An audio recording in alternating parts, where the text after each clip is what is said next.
சந்தோஷமானால் சங்கீதம் பாடு, துன்பமேயானால் ஸ்தோத்திரம் போடு. சந்தோஷமானால்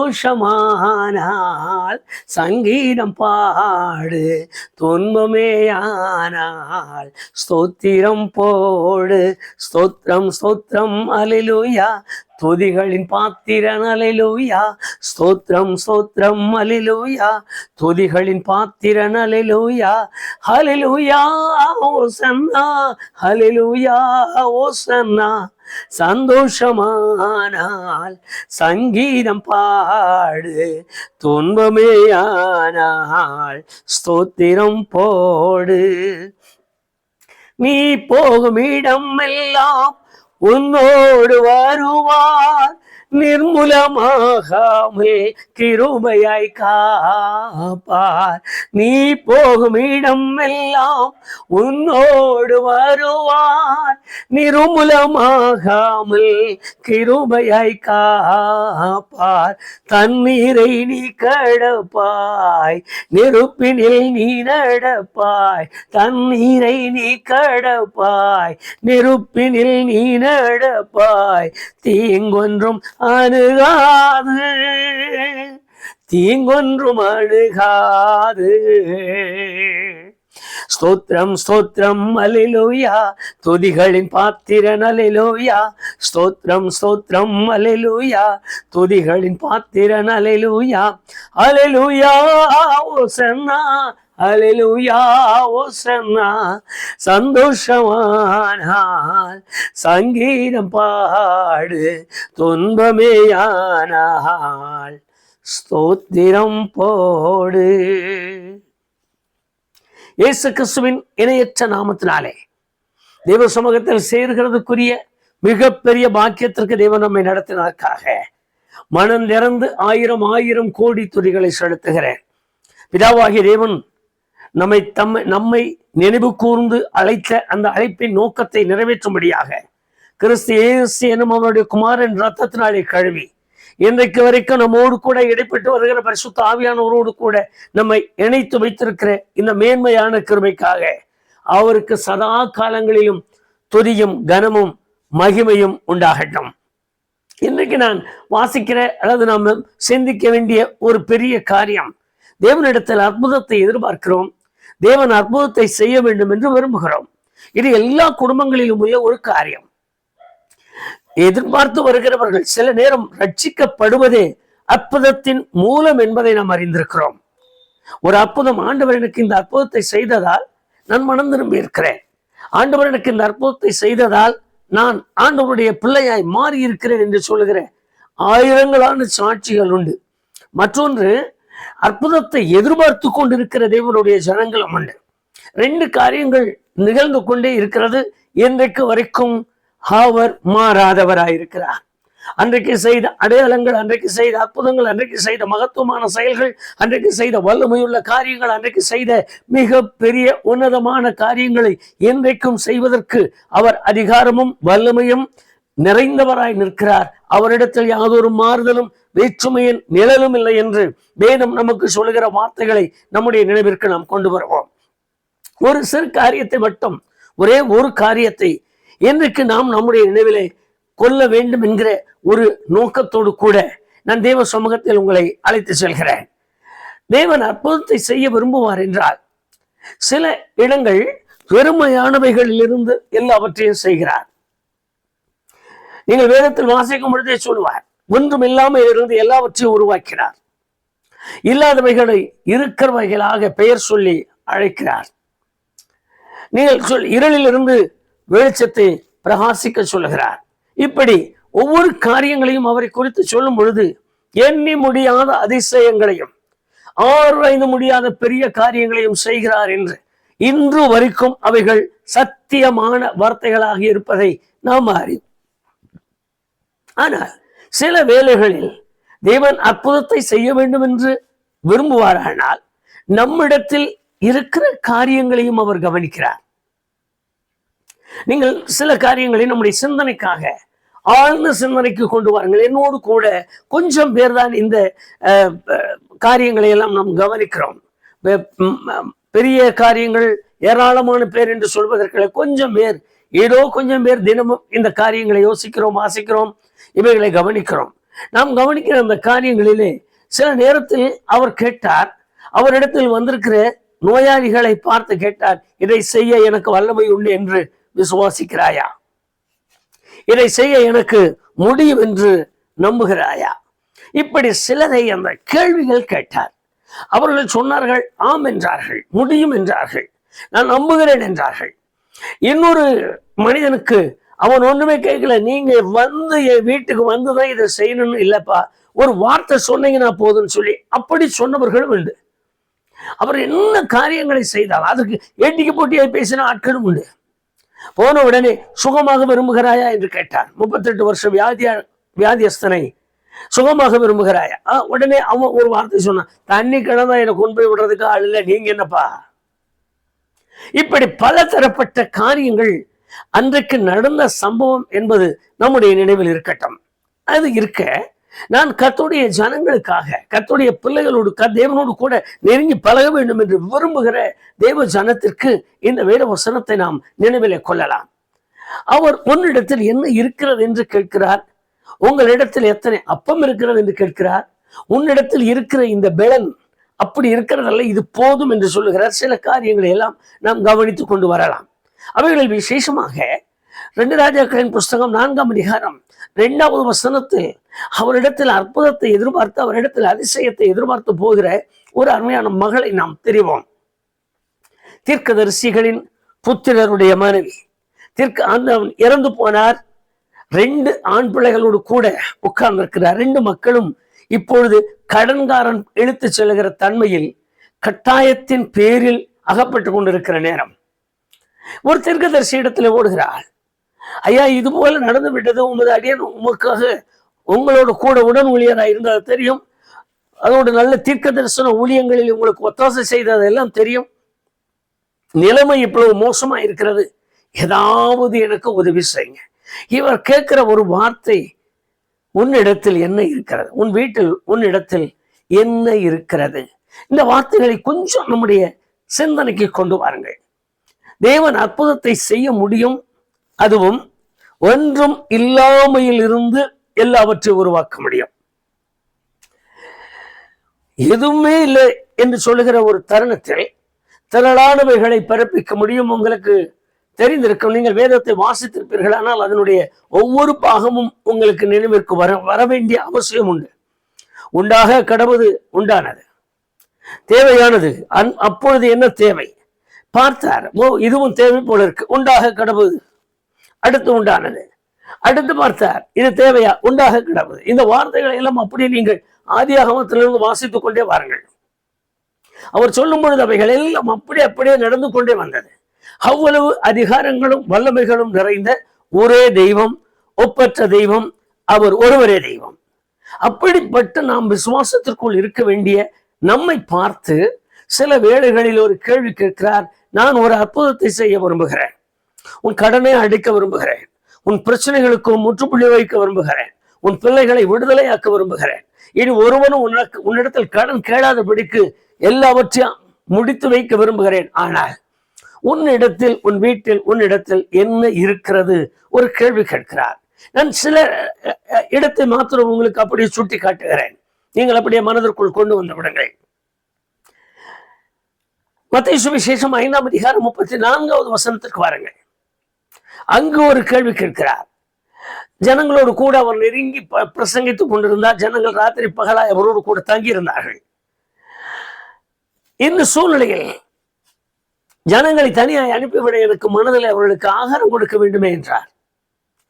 இவ்வளவு பேருக்கு எப்படி ஆகாரம் கொடுப்பது என்று சீஷர்களும் முறுக்க தொடங்கினார்கள். அவர்களுக்குள்ளாக பேசிக்கொள்ள தொடங்கினார்கள். அவர் கேட்ட ஒரு வார்த்தையை அப்படியே வேதத்தில் வாசியுங்கள். உங்களிடத்தில் எத்தனை அப்பங்கள் உண்டு? ஒரே வரியாய் கேட்டார். உங்ககிட்ட என்ன வச்சிருக்கீங்க? நான் அற்புதத்தை செய்ய இருக்கிறேன், நான் அடையாளங்களை காண்பிக்க விரும்புகிறேன், நான் தேவகுமாரன் என்று நிரூபிக்க விரும்புகிறேன், நான் பெரிய காரியங்களை செய்கிறவர், நான் சிருஷ்டி கர்த்தா என்று காண்பிக்க விரும்புகிறேன். என்னால் செய்யக்கூடாத அதிசயமான காரியம் ஒன்று உண்டோ என்று கேள்வி கேட்டு அந்த கேள்விக்கு நான் என்னை நிரூபிக்க விரும்புகிறேன். ஆனால் நான் செய்யத்தக்க உன்னிடத்தில் என்ன இருக்கிறது என்று கேட்கிறார். நம்முடைய உள்ளத்தில் ஒரு கேள்வி தோன்றலாம், ஏதாவது வச்சாதான் செய்வாரா, ஏதாவது இருந்தாதான் அதை வச்சுட்டு அவர் செய்வாரா? இது எப்பொழுதும் உண்டாகிற கேள்வி. இப்பொழுது அந்த கேள்விக்கு இடம் தர வேண்டாம். நான் நம்முடைய ஆழங்களை, நம்முடைய உள்ளத்தை, நம்முடைய இருதயத்தின் காரியங்களை அறிந்து கொள்வதற்காக, நம்மிடத்தில் அது எது தேவை என்று தேவன் விரும்புகிற விருப்பத்தை தெரிவதற்காக நாம் இன்றைக்கு இந்த வேத பாகத்திற்கு போகிறோம். உன்னிடத்தில் என்ன இருக்கிறது? உன்னிடத்தில் இருக்கிறதை கொண்டு நான் அடுத்து செய்ய வேண்டிய காரியங்களை தீர்மானிக்கிறேன். அடுத்து செய்ய வேண்டிய காரியங்களை தீர்மானிக்கிறேன். அந்த பெண்ணுக்கு தீர்க்கதரிசி சொல்லி கொடுத்தார், உங்கள்கிட்ட என்னமா இருக்கு? என்கிட்ட ஒரே ஒரு கூட என்ன இருக்கையா? சரி, ஒன்றும் செய்ய வேண்டாம், அதுவே போதும் உன் கடனுக்கும் உன் ஜீவியத்திற்கும் உன் ஜீவனத்தை நடத்துவதற்கும் அதற்கு வேண்டியதை நான் செய்கிறேன். தேவன் அப்படிப்பட்ட அற்புதங்களை தீர்மானித்தார். ஊற்று கண்களை திறந்தார். என்னை ஊற்று புறப்படும்படி செய்தார். எந்த பக்கத்திலிருந்து புறப்பட்டது என்று தெரியாது. ஊற்ற எல்லா பாத்திரங்களும் நிரம்பி வழியத்தக்கதாக நீங்கள் அப்படியே இந்த வேதத்திற்கு வாங்க. எங்க கிட்ட கொஞ்சம் அப்பந்தான் இருக்கு, சரி அது போதும், இத்தனை பேரும் சாப்பிட்டு மீதம் எடுக்கத்தக்கதாக என் வல்லமை விளங்கும்படி செய்கிறேன். அவைகளை என்னிடத்தில் கொண்டு வாருங்கள். என்னோடு கூட இன்றைக்கு வேத வசனத்தை கவனித்துக் கொண்டிருக்கிற எனக்கு அருமையான கர்த்தருடைய பிள்ளையே, நியாயாதிபதிகளின் புஸ்தகம் 6ஆம் அதிகாரம் 14வது வசனத்திற்கு உங்கள் கவனத்தை செலுத்துவீர்களானால், அங்கு இஸ்ரவேலன் பட்ட பாடு இவ்வளவுதான் என்றல்ல, விதைத்து வளர்த்து அறுவடை காலங்கள் வரும் வரைக்கும் அமைதியாயிருப்பான் எதிரி. திரளானவர்களாய் வருவார்களாம். இவன் வளர்த்து வச்சிருப்பான், இவன் அறுத்து வச்சிருப்பான், இவன் போட்டு வச்சிருப்பான், இவன் சம்பாதிச்சு வச்சிருப்பான், எல்லாத்தையும் அவன் அள்ளிட்டு போயிடுவான். இஸ்ரவேலன் ஒன்றும் இல்லாமல் உட்கார்ந்திருப்பான் பிள்ளை குட்டிகளோடு. கையில் இருக்கிறது எல்லாம் செலவழித்து அந்த நிலைமையை கொஞ்சம் எண்ணி பாருங்கள். இந்த மழை இல்லாத காலத்தில் கொஞ்சம் கையில் வைத்திருக்கிற அந்த காசையும் அவர்கள் செலவழித்து பயிர் செய்த பின்பு அதுவும் போகும், பயிர் வராது, எல்லாம் கருகி தோட்டத்தோடு போய்விடும். அடுத்து பயிர் செய்வதற்கு கையில் ஒன்றும் இருக்காது. அடுத்து முட்டுமலி செலவு போடுகிற காரியங்கள் எதுவுமே இருக்காது. அத்தனை பரிதாப நிலைமை இஸ்ரவேலனுக்கு. ஆனால் கேள்வி கேட்கிறான், என் தேவன் எங்கே? எங்கள் பிதாக்கள் சொன்ன தேவன் எங்கே? அவர்கள் எல்லாம் சொன்ன அற்புதங்கள் இன்றைக்கு அது இல்லையே. அப்படி அவன் தன் உள்ளத்தில் எண்ணி தன்னுடைய காரியங்களை கவனித்துக் கொண்டிருக்கிற இந்த நாட்களில், அந்த நாட்களில் அவர் சொல்லுகிறார், உனக்கு கொஞ்சம் பலன் இருக்குல்ல, உனக்கு இருக்கிற இந்த பலன் போதும், உங்கள்கிட்ட கொஞ்சம் பலன் இருக்கு, அதனாலதான் நான் உன்னை தேடி வந்தேன். இப்போ உங்களுக்கு இந்த வேத வாசனம் இந்த நேரத்திற்கு காரியத்தை நீங்கள் புரிந்திருப்பீர்கள் என்று நம்புகிறேன். உங்கள்கிட்ட கொஞ்சம் இருக்கப்பா வேதம், உங்கள்கிட்ட கொஞ்சம் இருக்கு திறமை, உங்கள்கிட்ட கொஞ்சம் இருக்கு பலன். இந்த பலன் போதும், இதை கொண்டு தேவன் பெரியவைகளை செய்ய முடியும் என்று சொன்னார். நான் பலன் இருந்தால்தான், என் பாக்கெட்ல பணம் இருந்தால்தான், என்னுடைய வீட்டுக்குள்ள ஒரு பொருள் இருந்தால்தான் அவரால் பெருக்க முடியுமா? நான் மறுபடியும் அந்த வார்த்தையை உங்களுக்கு சொல்லுகிறேன், அந்த கேள்விக்கு இடம் தர வேண்டாம். அவர் எல்லாவற்றையும் செய்ய வல்லமையுள்ளவராயிருக்கிறார். எந்த காரியத்தையும் செய்ய வல்லமையுள்ளவராயிருக்கிறார். முதலாவது அந்த பக்குவம் உள்ள இருதயத்திற்கு வந்து விடுங்கள். இப்பொழுது குறிப்பிட்ட ஆட்களோடு அவர் பேசும் பொழுது அவர் சொல்லுகிறார், எல்லாரோடும் அவர் அப்படி பேசுவதில்லை. அவருக்குள்ள அவரோடு கூட நெருங்கி நிற்கிற, அவரிடத்தில் எதிர்பார்த்து கொண்டிருக்கிற அவருக்குரியவர்களோடு பேசுகிறார். உன்னிடத்தில் என்ன இருக்கிறது? நான் அற்புதத்தை செய்யும்படி. சில நேரத்தில் சொல்லுவாங்க, எனக்கு கால் முடமான ஒரு குழந்தை பிறந்திருக்கையா, இந்த கால் கொஞ்சம் சரியாகி இந்த 2 காலும் கொஞ்சம் நடக்க வந்தா அதை ஆண்டவர்களே கொண்டு வந்து கொடுத்துறேன், மற்றதெல்லாம் வீட்டில் இருக்கும். இந்த கால் சரியானது நம்மோட. அதே போல சில நேரத்தில் கவனிங்க, ஆடு குட்டி போட்டுச்சு, யாரும் எந்திரிச்சு நடக்க மாட்டேங்குது. அது எந்திரிச்சு நடந்து கொஞ்சம் அது நடக்கிற மாதிரி தெரிஞ்ச சொல்ல மாட்டாங்க. டாக்டர் வந்து பார்க்கணும், மருத்துவர் பார்த்து எல்லாம் சேர்த்து வைத்த பின்பு அதை சொல்லுவாங்க. கொஞ்சம் இது சரியாயிருச்சுன்னா இது நடக்காதுமா, இது இப்படிதான் இருக்கும் அப்படின்னு சொல்லிடுவாரு. அப்ப இது ஆகாதுங்கிறது தெரிஞ்ச பின்னாலே ஆண்டவருக்கு சொல்லுவாங்க, இது சரியா நடந்ததுன்னா பாஸ்டர் இது சரியா நடந்ததுன்னா இதுக்கு ஜெபம் பண்ணுங்க, அதை ஆண்டவருக்கு என்ன கொண்டு வந்து விட்டுறேன். இப்படி சில நேரத்தில் நம்முடைய உள்ளத்தின் ஆழங்கள், நம்முடைய இருதயத்தின் எண்ணங்கள், நம்முடைய சிந்தனைகள் நமக்கு எப்படி அவரிடத்தில் நாம் இருக்கிறோம் பழகுகிறோம் என்பதையும் தேவன் உற்று நோக்கி கொண்டிருப்பதால் என்னிடத்தில் அவர் ஒன்றை எதிர்பார்க்கிறார், அவர் கிரியை செய்யத்தக்க காரியம் என்னிடத்தில் உண்டா என்று. உங்களுக்கு இப்பொழுது புரிந்திருக்கும் என்று நினைக்கிறேன். ஒப்பு கொடுக்க கூடாது ஆண்டவருக்கு, ஆண்டவரை சொந்த இரட்சகராய் ஏற்றுக்கொள்ளக்கூடாது, ஆண்டவருக்கு தங்களுடைய வாழ்க்கை பரிசுத்தமானதாய் ஒப்புவிக்க கூடாது, தண்ணீரை மூழ்கி ஞானஸ்நானம் பெறக்கூடாது, பரிசுத்தாவின் அபிஷேகம் பெறக்கூடாது, ஆவிக்குரிய நிலையில் அவரை ஆராதித்து துதித்து குடும்பமாய் அவரை சேவிக்க கூடாது. இது எல்லாமே கொஞ்சம் கொஞ்சமா தான் நான் செய்வேன். ஆனால் அவர் மட்டும் எனக்கு அற்புதம் செய்ய வேண்டும் என்று விரும்பி கொண்டிருக்கிற ஏராளமான மக்கள் இன்றைக்கு உண்டு சபைகளில். நான் வெளியே சொல்லல, மற்ற மக்கள் அது அறியாதவர்கள். நான் சபைக்குள் இருக்கிற அருமையான கர்த்தருடைய பிள்ளைகளுக்கு சொல்லுகிறேன், அதுக்குரிய நிலையில் நான் ஆடி பாடி அல்லேலூயா சொல்லி ஸ்தோத்திரம் பண்ணி ஆண்டவரை துதித்து பேசக்கூடாது.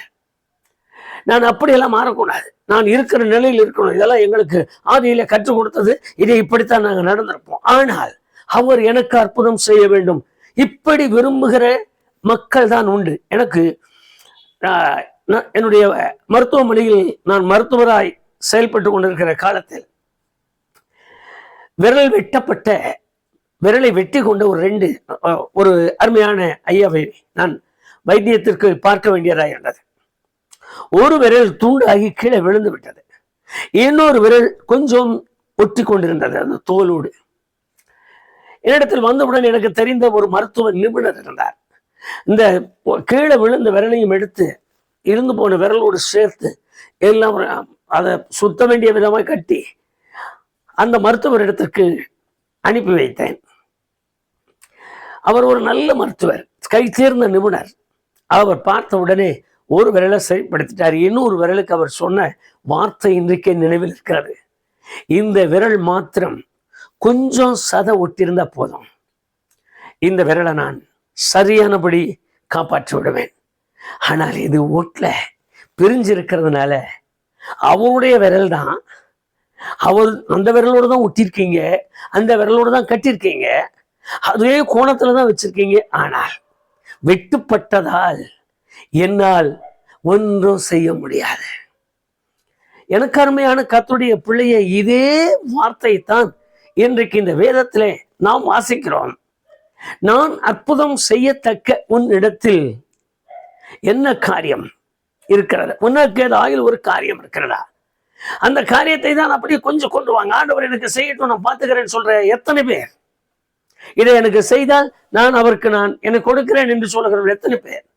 இந்த அற்புதத்தை எனக்கு செய்து விட்டால் நான் அப்படியே மனம் மாறி விடுகிறேன், இந்த அதிசயத்தை அவர் செய்து விட்டால் இந்த மகனை நான் ஆண்டவரையே வணங்க வைக்கிறேன், அந்த ஆலயத்துக்கே நான் போக சொல்லிடுறேன், இவர் எனக்கு இப்படி செய்ய வேண்டும், இவ்வளவு பெரிய பிரச்சனைக்கு தீர்வு வேண்டும். இப்படி நாம் கணிக்கிறோம், கேட்கிறோம், வாழ்கிறோம், பாடுகிறோம். ஆனால் தேவன் சொல்லுகிற கார்த்தை, வேதம் சொல்லுகிற வார்த்தை, நான் இதை செய்வதற்கு உன்னிடத்தில் என்ன இருக்கிறது? சரியானபடி அந்த விசுவாசத்தில் இருக்கிறாயா? சரியானபடி இந்த வேத சத்தியத்திற்கு கீழ்ப்படிந்து வந்து கொண்டிருக்கிறாயா? சரியானபடி ஆண்டவரை தெய்வமாய் ஏற்றுக்கொண்டு அவருக்கு முழுமையாய் ஒப்பு கொடுத்திருக்கிறாயா? பரிசுத்தத்தின் வாழ்க்கைக்கு கொடுத்திருக்கிறாயா? இன்னும் சுருக்கமாய் சொன்னார், சரியானபடி ஆராதனைக்கு சென்று கொண்டிருக்கிறாயா? சரியானபடி கர்த்தருடைய பந்தியை அனுசரித்திருக்கிறாயா? சரியானபடி நிற்கிற எந்த இடம், போகிற எந்த இடம், வருகிற எந்த இடம் ஆண்டவருக்காக நீ என்ன செய்து கொண்டிருக்கிறாய்? அவர் கிரியை செய்கிற அளவிற்கு உன்னிடத்தில் என்ன தகுதி இருக்கிறது, என்ன நிலை இருக்கிறது என்கிறதை எனக்கு அருமையான கர்த்தருடைய பிள்ளையை நான் தேவ பிள்ளைகளுக்கு என்று இந்த விசுவாசத்தை கையில் எடுத்து விசுவாசத்துக்கு அடிப்பணிந்து வாழ்கிற பிள்ளைகளுக்கு என்று இந்த வார்த்தைகளை சொல்லிக் கொண்டிருக்கிறேன். நீங்கள் வேதத்தை வாசித்து பாருங்கள். 2 நாளாகமம் 16ஆம் அதிகாரம் 9வது வசனத்தில் நேர்த்தியான ஒரு வேதபாகம் உண்டு. உத்தம இருதயத்தோடு தம்மை பின்பற்றுகிறவர்களுக்கு தமது வல்லமையை காண்பிக்கும்படி கர்த்தருடைய கண்கள் பூமி எங்கு உலாவிக் கொண்டிருக்கிறதாம். அவருக்கு மகிமையுண்டாகட்டும். அப்படியானால் தமது வல்லமையை காண்பிக்கிறதற்காக அவர் தமது கிருபையை விளங்க பண்ணுவதற்கு வல்லமையை காண்பிக்க அவர் தேடிக்கொண்டிருக்கிறார். அவர் வல்லமை என்னில் கிரியை செய்வதற்கு என்னிடத்தில் என்ன காரியம் இருக்கிறது? இது ஒன்றை மாத்திரம் சிந்தியுங்கள். முழுகிட்டீங்களா தண்ணியில? ஐயா முழுகிட்டீங்களா? அருமையான வாலிபனி அவனை கர்த்தருக்கு ஒப்பு கொடுத்துட்டீங்களா? உங்ககிட்ட இருக்கிற அந்த பொல்லாத சுபாவங்கள், கெட்டது, வேண்டாதது, தேவையில்லாதது, ஆண்டவருக்கு பிரியமில்லாத எல்லாம் கொஞ்சம் ஓரம் விட்டுருக்கீங்களா?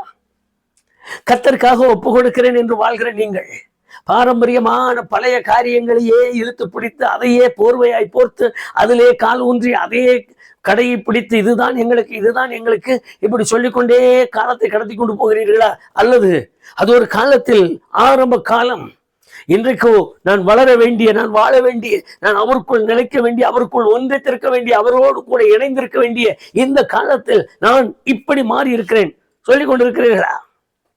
12 அப்போஸ்தலர்களை தெரிந்தார் பழைய ஏற்பாட்டு காலத்தில். 70 அது இல்லாமல் 70 பேரை தெரிந்தார் பழைய ஏற்பாட்டு காலத்தில். நீங்கள் அப்படி கொஞ்சம் கவனியுங்கள். இந்த 12 பேரையுமே கவனித்து பாருங்கள். 12 பேரையும் அழைத்தான். 12 பேருக்கும் நியாயப்பிரமாணம், 12 பேருக்கு விருத்த சேதனம், 12 பேரும் இஸ்ரவேலின் பிரமாணத்திற்கு ஏற்றது போல, யூத பிரமாணத்திற்கு ஏற்றது போல, கர்த்தருடைய வார்த்தைக்கு ஏற்றது போல தங்கள் வாழ்க்கை கடத்தினார்கள். ஆனால் 12 பேரும் அப்போஸ்தலராக நின்றார்கள். அதற்கு பின்பு இவருடைய வார்த்தையை கேட்டு விசுவாசத்திற்கு வந்த அநேகர் முழுமையாய் தங்களை அர்ப்பணித்துக் கொடுத்து ஞானஸ்நானம் பெற்றார்கள். காலம் கடந்தது, சூழ்நிலைகள் மாறினது. இயேசு கிறிஸ்து மரித்தார், அடக்கம் பண்ணப்பட்டார், 3ஆம் நாள் உயிரோடு எழுந்தால் அவர் பரலோகத்திற்கு போகும்பொழுது ஒரு வார்த்தை சொன்னார். இதுவரைக்கும் நடந்தது என்னவோ, இனி தேவ பெடன் உங்கள் மேல் இறங்கும்படி காத்திருங்கள் என்று சொன்னார். அன்றைக்கு எந்த அப்போஸ்தலனும் பாரம்பரிய பழக்கம் அது அல்லன்னு சொல்லல. அவர் வார்த்தைக்கு கீழ்ப்படிந்தார்கள்.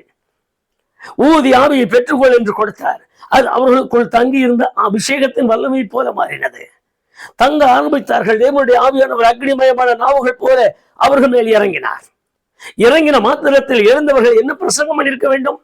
இஸ்ரவேலின் வழக்கப்படி, பாரம்பரிய பழக்கப்படி நீங்கள் எல்லாரும் விருத்த சேதனம் செய்து கொள்ளுங்கள், நீங்கள் எல்லோரும் பலியை செலுத்த இங்கே வாருங்கள், உங்களுக்கு அதற்கு பலி இதற்கு பலி, மோசே எழுதின பிரமாண புஸ்தகத்தை பாருங்கள், நாங்கள் இப்பொழுது கொஞ்சம் படித்திருக்கிறோம், இதெல்லாம் அவங்க பேசியிருக்கணும். என்ன பிரசங்கம் பண்ணினார் நம்ம எல்லாருக்கும் தெரியும். யாரும் மறுக்க முடியாது. வேற வசனத்திலிருந்து இதுவும் அதுவும் யாரும் மறுக்க முடியாது. என்ன பிரசங்கம் பண்ணினார்? எழுந்து நின்றார். என்ன தலைப்புல பேசினார்? என்ன உள்ளுரை, என்ன முடிவுரை, என்ன முகமுறை? ஒரு காரியம் இல்லை. நீங்களே அவரை கொலை செய்தீர்கள். ஒரு வார்த்தை சொல்லி முடிச்சுட்டு அவர் சொன்னார், கெட்டு போகல காரியம் ஒன்றும், இப்போ மனம் திரும்பி பாவம் மன்னிப்புக்கென்று ஞானஸ்நானம் பெற்றுக்கொள்வீர்கள், ஆனால் பரிசுத்த ஆவியானவரின் வரத்தை பெறுவீர்கள். பிரசங்கம் புதிதாய் மாறிவிட்டது. பிரசங்க வித்தியாசமாய் மாறிவிட்டது. பாரம்பரியமாய் படைத்து, பாரம்பரியமாய் பறந்து, பாரம்பரியமாய் வளர்ந்த யோவானை பாருங்கள். வெட்டுக்களையும் காட்டுதேனும் தான் அவருக்கு ஆகாரம் என்று எழுதியிருக்கிறது. பிரமாணத்தின் படிதான் எல்லாம் இருந்தது. இயேசு கிறிஸ்து மரித்து உயிர்த்தெழுந்த பின்பு சீஷர்கள் பேசினார்கள். ஆனால் கிறிஸ்து இயேசு மரித்து அடக்கம் பண்ணப்பட்டு உயிரோடு எழும்பதற்கு முன்னமே யோவான் பிரசங்கம் பண்ணிவிட்டார். பாரம்பரியமான காரியங்களை கை கொண்டிருக்கிறவனே, இங்க வா, தண்ணியில முழுக, அப்பதான் உனக்கு பாவம் போகும் என்று சொன்னார். இந்த வார்த்தைகளை எல்லாம் கொஞ்சம் நினைத்து பாருங்கள். அற்புதங்களை செய்ய முடிந்தவர், அதிசயங்களை செய்ய முடிந்தவர், மகத்துவங்களை செய்ய முடிந்தவர், குடும்பத்தை கட்ட முடிந்தவர், பிரிந்ததை இணைக்க முடிந்தவர், இல்லாததை இருக்கிறது என்று கொடுக்க தகுதியுள்ளவர், கொடுக்க அதிகாரம் நிறைந்தவர், எல்லாவற்றையும் செய்ய வல்லமை நிறைந்தவர், மேல வானத்திலும் கீழே பூமியிலும் பூமியின் தண்ணீரிலும் சகல அதிகாரமும் படைத்த அவர் உங்களிடத்திலும் என்னிடத்திலும் அற்புதத்தை செய்ய விரும்புகிறார், அதிசயத்தை செய்ய விரும்புகிறார், பலத்த கிரியைகளை காண்பிக்க விரும்புகிறார். ஆனால் நீங்களும் நானும் அவருடைய பிள்ளைகளாக இருந்தால் நம்மிடத்தில் அவர் எதிர்பார்ப்பது, நான் அற்புதத்தை செய்யும்படி உன்னிடத்தில் என்ன இருக்கிறது? அந்த வார்த்தையை மறுபடியும் மறுபடியும் உங்கள் நினைவுக்கு கொண்டு வாங்க. நான் அதிசயத்தை செய்யும்படி உன்னிடத்தில் என்ன இருக்கிறது? அற்புதத்தை எதிர்பார்க்கிற நீ இந்த நிலைமைக்கு உன்னை திருப்பிவிட முடியுமா? அதிசயங்களை எதிர்பார்க்கிற நீங்கள் இந்த நிலைமைக்கு உங்களை திருப்பிவிட முடியுமா? மகத்தான செயல்களை எதிர்பார்க்கிற நீங்கள் உங்களிடத்தில் இந்த நிலைமையை மாற்றிக்கொள்ள முடியுமா? உங்களிடத்தில் என்ன இருக்கிறது? திருப்பி கேட்கிறார். தம்பி, உங்ககிட்ட கொஞ்சம் பலன் இருக்கு, அந்த பலன் போதுன்னு சொன்னார். உங்ககிட்ட என்ன பார்க்க? உன் வீட்டுல என்ன இருக்கு? உன்னிடத்தில் என்ன இருக்கு? உங்ககிட்ட எத்தனை அப்பம் இருக்கு? இந்த வார்த்தைகளை திரும்ப திரும்ப உங்களுடைய நினைவிலே கொண்டு வந்து தேவ முகத்தை அண்ணாந்து பாருங்கள். அற்புதங்கள் இன்றைக்கு நடக்கும், அதிசயங்கள் இன்றைக்கு நடக்கும். நீங்கள் அவருடையதை உள்ளத்திலே வைத்து அவருக்கு ஒப்பு கொடுத்தால், நான் உமக்கு என்னை ஒப்பு கொடுக்கிறேன், என்னிடத்தில் அர்ப்பணிக்கிற தன்மை வந்திருக்கிறது, நான் என்னை உமக்கு தருகிறேன், நான் என்னையும் என் குடும்பத்தையும் இந்த வேதத்திற்கு ஏற்றது போல தருகிறேன். என்னை கேட்டுக்கொண்டிருக்கிற எனக்கு அருமையான சகோதர சகோதரிகளே, எந்த நிலையில் இருந்தாலும், எது போன்ற காரியத்தில் உங்கள் தொழுகை பழக்க வழக்கங்கள் ஆராதனைகள் இருந்தாலும் அது ஒரு காரியம் அல்ல. ஆனால் அவருக்கு ஒப்பு கொடுக்கிற, அவருக்கு அர்ப்பணிக்கிற, அவரை மாத்திரம் தொழுது கொள்ளுகிற, அவரை சேவிக்கிற, முழுமையாய் அவரையே நமக்குள் வைத்துக் கொள்ளுகிற அந்த தன்மை நமக்குள் இருக்கிறதா என்று மாத்திரம் நீங்கள் சிந்தித்து பாருங்கள். ரோமர் 11:23 வசனத்தில் 33 வசனத்தில் நேர்த்தியான ஒரு பாகம் உண்டு. அவருடைய ஐஸ்வர்யம், அவருடைய ஞானம், அவர் அறிவு என்பது அளவிட முடியாததாய் உங்களுக்காகவும் எனக்காகவும் அற்புதங்களை செய்ய காத்திருக்கிறார். எந்த விதமான அற்புதம் என்றாலும் செய்ய அவருக்கு முடியும். ஆனால் அவர் பார்த்து கேட்கிறார், உங்ககிட்ட என்ன இருக்கு? முதல்ல கேட்கிறார், ஒரு நல்ல வேதம் இருக்கா? அந்த வேதத்தை வாசிக்கிற தன்மை இருக்கா? சரியானபடி ஆராதனைக்கு போகிற பழக்கம் இருக்கா? சரியானபடி பந்தி எடுத்துக்கிற பழக்கம் இருக்கா? இன்னுமே கேட்கிறார், உனக்கு ரட்சிப்பு இருக்கா? நீ பாவ மன்னிப்புக்கென்று தன் பிதாகுமாரன் பரிசுத்தாவின் நாமத்தினாலே தண்ணீர் மொழி ஞானஸ்நானம் பெற்றுக்கொண்ட அந்த அனுபவம் உங்ககிட்ட இருக்கா? ரட்சிப்புக்கு ஏற்ற ஒரு வாழ்க்கையின் தரம் இருக்கா? சிந்திப்போம். அற்புதங்களை இழந்து போகாமல் பெற்றுக்கொள்வோம். கண்களை மூடி அவர் கரத்தில் தருவோம். நல்ல பிதாவே, இந்த வேலைக்காக நாங்கள் நமக்கு நன்றி சொல்லுகிறோம். நீ எத்தனை பெரிய தெய்வம், சகலவற்றிலும் பெரியவராயிருக்கிறவர். இன்றைக்கு எங்களுக்கு அற்புதத்தை செய்ய விரும்பி இருக்கிறீர். ஆனால் எங்களை பார்த்து நான் அற்புதம் செய்யத்தக்க ஏதாயிலும் ஒரு காரியம், ஒரு கிரியை உன்னிடத்தில் இருக்கிறதா என்று கேட்கிறேன். அந்த வார்த்தை எங்கள் உள்ளத்தில் ஆழத்திலே நாங்கள் புரிந்து கொண்டோம். நீர் அற்புதங்களை செய்கிறதற்கு, அற்புதங்களை செய்யத்தக்க பெற்றுக்கொள்ளத்தக்க கிரியை எங்களிடத்தில் எதிர்பார்க்கிறேன். அந்த கிரியை உமக்கென்று நாங்கள் அர்ப்பணிக்க, உமது நாமத்தை கனம் பண்ண, நீர் சொல்லுகிற வார்த்தைக்கு கீழ்ப்படிய, உண்மையே எங்களுடைய வாழ்க்கையின் முதன்மையாய் நாங்கள் வைத்துக் கொள்ள அப்படிப்பட்ட கிரியைகளை நீர் எதிர்பார்த்திருக்கிறீர் என்று இந்த வார்த்தைகள் மூலம் நாங்கள் கொஞ்சம் உணர்ந்து கொண்டோம். நாங்கள் அறிந்து கொண்ட இந்த அறிவின்படி ஆண்டவரே, இதுவரைக்கும் எங்கள் வாழ்க்கையில் இவ்வளவு பெரிய அற்புதங்களை அனுபவிக்க முடியாதபடி எந்த தடைகள் இருந்தாலும் அதை மாற்றி போடும்.